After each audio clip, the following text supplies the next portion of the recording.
Bonjour à tous, direction Vincennes ce dimanche pour la première baie, pour notre quintet flash. Et oui, la première baie qui va qualifier pour l'Amérique. En effet, les 3 premiers seront directement qualifiés pour le futur prix d'Amérique. C'est le prix de Bretagne, 2700 mètres, la grande piste, que des cracks en piste. On va se régaler.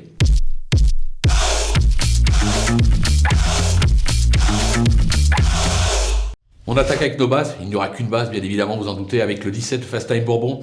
On ne présente plus ce crack, double vainqueur de l'Amérique. Ce serait une première dans le prix de Bretagne, mais sur un parcours où il est invaincu en 7 tentatives, je ne vois pas comment il peut être battu. Du côté des opposants, ils sont nombreux, avec l'As Gannet de Banville, qui n'a plus à faire ses preuves de ses moyens. Il a gagné l'étoile et vient de se classer 3e du Marcel Roland. JMB a clairement annoncé qu'il voulait le qualifier pour l'Amérique. Ça passe par une des 3 premières places ce dimanche, on va lui faire confiance. Le 6, Fakir du Loro, ce fils de Vaillant Cash, ne semble n'avoir jamais été aussi performant et aussi fort qu'actuellement. Il est beaucoup moins délicat que par le passé. Je pense qu'il doit pouvoir jouer le podium. Le numéro 9, Diable de Vauvert, c'est le tenant du titre de ce prix de Bretagne. Il vient de prouver sa forme sur cette piste. Il peut gagner son billet pour l'Amérique ce dimanche. Le numéro 10, Feliciano, 2e de cette épreuve l'hiver dernier. Il n'a pas été des plus heureux dernièrement dans le prix des Cévennes. Il sera d'épée comme lors de ses meilleures performances. On garde. Et enfin le 4, Rebel Amateurs. Elle est au top de sa forme et sa récente victoire dans le Languedoc parle pour elle.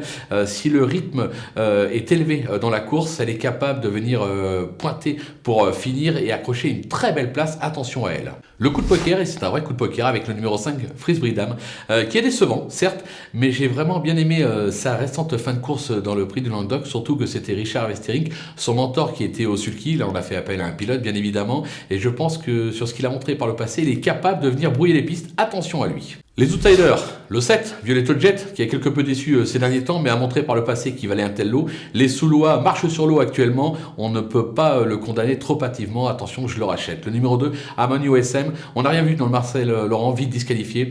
Mathieu Abrivard l'estime, il passe un test à ce niveau, mais je pense qu'il faut quand même s'en méfier. Le numéro 15, Zacongio, petit champion italien qui a battu Fast Time Bourbon dans la finale de la loterie en 2020. Ce serait une première à Vincennes. Là aussi, c'est un test pour JMB, mais attention à lui. Le 13, Feeling Cash, ce fils de Riddy Cash possède des moyens à l'attelé, mais c'est sous la selle qu'il s'exprime pleinement. Il a bien couru dans le prix des Cévennes. Attention, il peut accrocher un lot. Le 14, Cara William, on connaît parfaitement ce fils de Prodigious, compte 2 5e places dans cette épreuve en 2018 et 2020. À 9 ans, les combats deviennent un petit peu plus durs, notamment à Vincennes, mais bon, à l'issue d'une course limpide, pourquoi pas pour une 5e place. Et enfin le 12, Étonnant, qui a remporté le prix de Paris l'hiver dernier et s'est classé 5e de l'Amérique. On pensait qu'il allait se diriger vers le Cornulier, mais apparemment son mentor a dit que non, il préférait jouer sa carte dans la belle, donc dans le prix d'Amérique. Donc on va s'en méfier pour une petite place, même si franchement je pense que l'opposition est trop dure et que le cheval n'est peut-être pas encore à 100%. Du côté des délaissés, le 3, Wade Love, qui s'est déjà bien comporté sur cette piste, mais à un niveau moindre. Elle semble pour moi un ton en dessous dans cette catégorie, je l'élimine. Le 8, des 3 Castelet, il a déçu dans le prix d'été en septembre. Pas revu depuis, je pense qu'il risque de manquer de rythme dans cette épreuve. On le regarde courir et on le reprendra un petit peu plus tard. Le 11, Chicadjoud, vous allez me dire Chicadjoud, vous le mettez dans les délaissés. Je prends des risques, on me le demande, donc je prends des risques. 2e de cette épreuve en 2019, elle vient de remporter le prix des Cévennes. C'est une parodie de course. Franchement, elle a gagné, mais de toute façon, ça allait tellement à 2 à l'heure que ça s'est joué sur un sprint. C'est presque honteux de présenter des courses comme ça à Vincennes. Moi, je trouve que lors des grands rendez-vous, elle a du mal à répondre présente. Je la trouve en dessous. Voilà, c'est mon avis. Si vous voulez garder, gardez-la. Moi, personnellement, je l'élimine. Et enfin, le 16, Billy Billy, double vainqueur du Cornulier, qui prépare son objectif sous la selle.